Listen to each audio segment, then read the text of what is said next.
നമസ്കാരം. മലയാളി വാർത്തയിലേക്ക് സ്വാഗതം. കേരളത്തിൽ നിയമസഭാ തെരഞ്ഞെടുപ്പ് കഴിഞ്ഞിരിക്കുന്നു. തമിഴ്നാട്ടിലും പശ്ചിമ ബംഗാളിലും ഇനി തെരഞ്ഞെടുപ്പ് നടക്കാനുണ്ട്.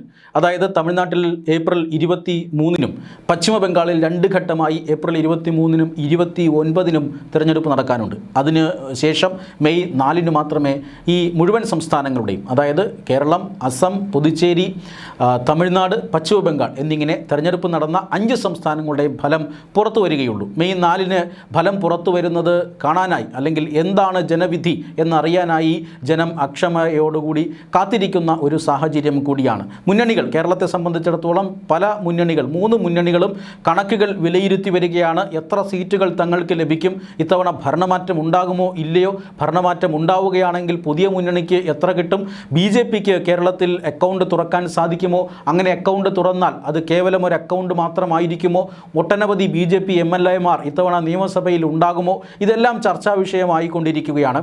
എന്തായാലും മുന്നണികൾ അവകാശവാദം ഉന്നയിച്ചുകൊണ്ടേയിരിക്കുന്നു. 3ാം പിണറായി വിജയൻ സർക്കാർ വരും എന്ന് LDF പറയുമ്പോൾ 100-ലധികം സീറ്റുകളോടുകൂടി UDF ഭരണം പിടിച്ചെടുക്കും എന്ന് UDFും പറയുന്നുണ്ട്.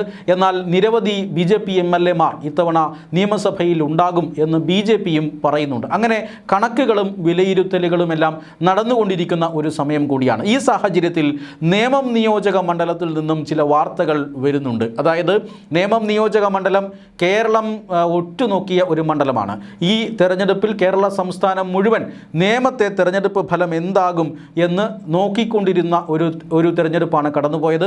അതിൻ്റെ കാരണം നമുക്കറിയാം. അവിടെ ശക്തമായ ഒരു മത്സരം നടക്കുന്നു. BJP നേരത്തെ അക്കൗണ്ട് തുറന്ന മണ്ഡലം കൂടിയാണ്. 2016-ലെ തെരഞ്ഞെടുപ്പിൽ O രാജഗോപാൽ, BJPയുടെ മുതിർന്ന നേതാവ് O രാജഗോപാൽ അവിടെ വിജയിച്ചിരുന്നു. അങ്ങനെയാണ് BJP കേരളത്തിൽ ചരിത്രത്തിലാദ്യമായി അക്കൗണ്ട് തുറന്നത്.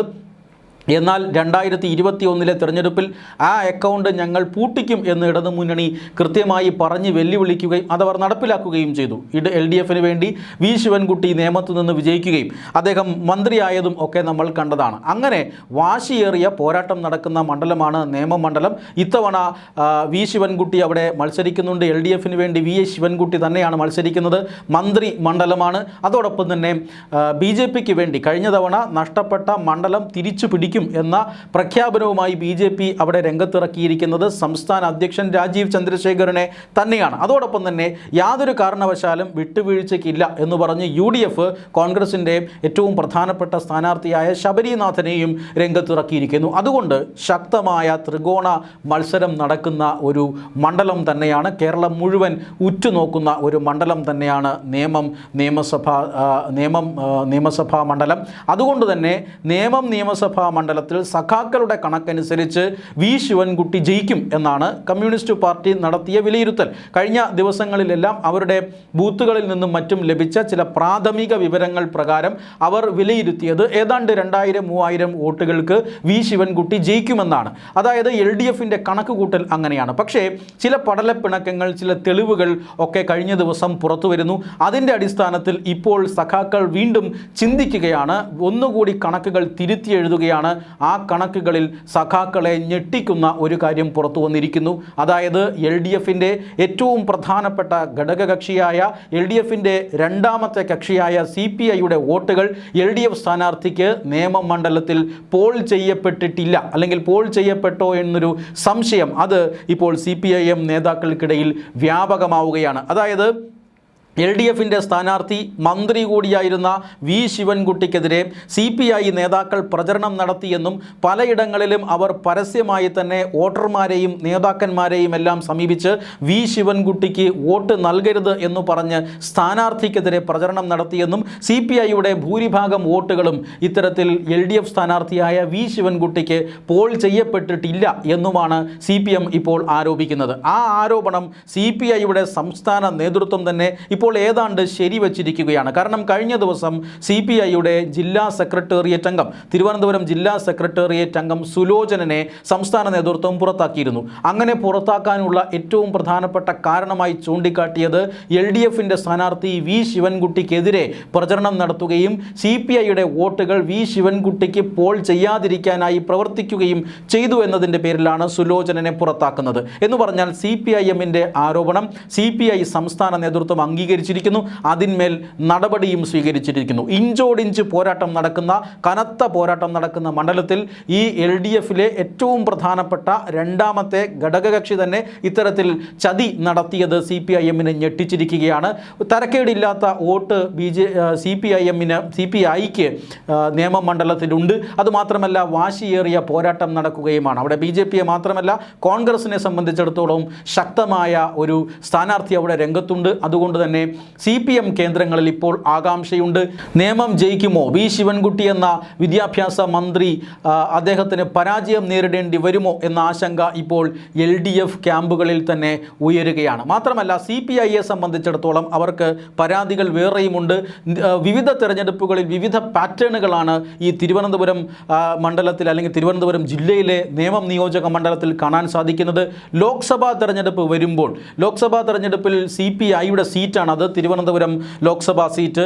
ഈ ലോക്സഭാ തെരഞ്ഞെടുപ്പിൽ സഖാക്കളെല്ലാം, CPIMൻ്റെ സഖാക്കളെല്ലാം കോൺഗ്രസിന് വോട്ട് ചെയ്യുന്ന ഒരു സാഹചര്യമുണ്ട്.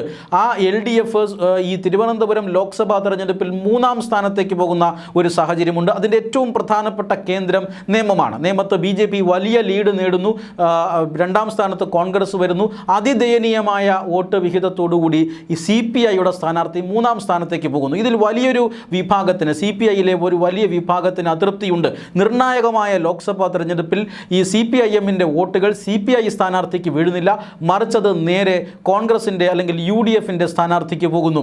നിയമസഭാ തെരഞ്ഞെടുപ്പാകുമ്പോൾ അത് നേരെ തിരിച്ച് ട്രെൻഡ് മാറുന്നു. നേമത്ത് LDFന് പ്രാമുഖ്യം കിട്ടുന്ന ഒരു രീതിയിലേക്ക് നിയമമണ്ഡലം പോകുന്നു. ഇതിൽ വലിയ അരിശം CPIയിലെ ചില നേതാക്കന്മാർക്കുണ്ട്. അതാണ് ഇത്തരത്തിൽ വലിയ ഒരു തമ്മിൽ പോര് അല്ലെങ്കിൽ CPI-CPM പ്രശ്നത്തിലേക്ക് നേമം നിയോജക മണ്ഡലത്തിൽ മാറുന്നത്. മാത്രമല്ല നേമം സഹകരണ ബാങ്കിലെ അഴിമതി, അവിടുത്തെ നിക്ഷേപ തട്ടിപ്പ്, അതിൽ വലിയ രീതിയിൽ CPI നേതാക്കന്മാർക്ക് അമർഷമുണ്ട്. നിരവധി നിക്ഷേപകർക്ക് പണം നഷ്ടപ്പെട്ടിട്ടുണ്ട്. അത് CPM നേതാക്കളാണ് ഇവിടെ നിക്ഷേപ തട്ടിപ്പ് നടത്തിയത് എന്ന് പരസ്യമായി തന്നെ CPI അവിടെ ആരോപിക്കുന്ന സാഹചര്യമുണ്ട്. ഇതെല്ലാമാണ് CPIയും തമ്മിൽ നിയമമണ്ഡലത്തിൽ പ്രശ്നങ്ങൾ ഉടലെടുക്കാനുള്ള കാരണം. അതുമാത്രമല്ല കഴിഞ്ഞ 2021 മുതൽ തന്നെ വളരെ നിർണായകമായ, വളരെ ടൈറ്റ് മത്സരം നടക്കുന്ന ഒരു മണ്ഡലം കൂടിയാണ്. 2021 തെരഞ്ഞെടുപ്പിൽ 55,837 വോട്ടുകളാണ് വി ശിവൻകുട്ടി നേടിയത്. തൊട്ടു പിന്നിൽ 51,888 വോട്ടുകളുമായി BJP ഉണ്ടായിരുന്നു. 3ാം സ്ഥാനത്താണ്. 36,500 പരം വോട്ടുകളുമാണ് K മുരളീധരൻ മത്സരിച്ചിട്ട് പോലും നേമത്ത് UDFന് കിട്ടിയത്. മറിച്ച് 2016 അവിടെ വിജയം BJPക്കൊപ്പമായിരുന്നു. 67,800 പരം വോട്ടുകൾ അന്നത്തെ BJP സ്ഥാനാർത്ഥി O രാജഗോപാലിന് ലഭിച്ചിരുന്നു. തൊട്ടു പിന്നിൽ 59,142 വോട്ടുകളുമായി വി ശിവൻകുട്ടി ഉണ്ടായിരുന്നു. 2011 തെരഞ്ഞെടുപ്പിൽ വി ശിവൻകുട്ടിക്ക് തന്നെയായിരുന്നു വിജയം. ഏതാണ്ട് 50,000-ലധികം വോട്ടുകൾ വി ശിവൻകുട്ടിക്ക് ലഭിച്ചിരുന്നു. 2011 തെരഞ്ഞെടുപ്പിലാണ് BJP സ്ഥാനാർത്ഥി 2ാം സ്ഥാനത്ത് അവിടെ വരുന്നത്. O രാജഗോപാൽ 2ാം സ്ഥാനത്തേക്ക് വരുന്നത്. അതുമുതലാണ് നേമം നിയോജക മണ്ഡലം ഇത്തരത്തിൽ വളരെ സംസ്ഥാനം മുഴുവൻ ഉറ്റുനോക്കുന്ന ഒരു മണ്ഡലമായി മാറിയതും, സംസ്ഥാനം മുഴുവൻ ഉറ്റുനോക്കുന്ന പ്രശസ്തമായ മണ്ഡലമായി മാറിയതും, വളരെ കൃത്യമായ ഒരു ടൈറ്റ് കോമ്പറ്റീഷൻ നടക്കുന്ന ഒരു മണ്ഡലമായി മാറിയതും ആ 2011 തെരഞ്ഞെടുപ്പ് മുതലാണ്. ഈ തെരഞ്ഞെടുപ്പിൽ, അതായത് 2026 തെരഞ്ഞെടുപ്പിലും സ്ഥിതി വ്യത്യാസമില്ല. തീ പാറുന്ന പോരാട്ടമാണ് അവിടെ നടക്കുന്നത്. BJPയും അതുപോലെ തന്നെ CPIMും തമ്മിൽ. അവിടെ സഖാക്കൾ പ്രാഥമിക കണക്ക് പ്രകാരം വിലയിരുത്തിയത് ഏതാണ്ട് 3000-ഓളം വോട്ടുകൾക്ക് സഖാവ് ശിവൻകുട്ടി, മന്ത്രി കൂടിയായ ശിവൻകുട്ടി ജയിക്കുമെന്നാണ്. പക്ഷേ ഇപ്പോഴത്തെ CPI വോട്ടുകൾ പോൾ ചെയ്യപ്പെട്ടിട്ടില്ല എന്ന ഞെട്ടിക്കുന്ന തെളിവുകൾ പുറത്തുവരുന്നു. അതോടൊപ്പം തന്നെ CPM ക്യാമ്പുകൾ ആശങ്കയിലും ആയി കഴിഞ്ഞിരിക്കുന്നു.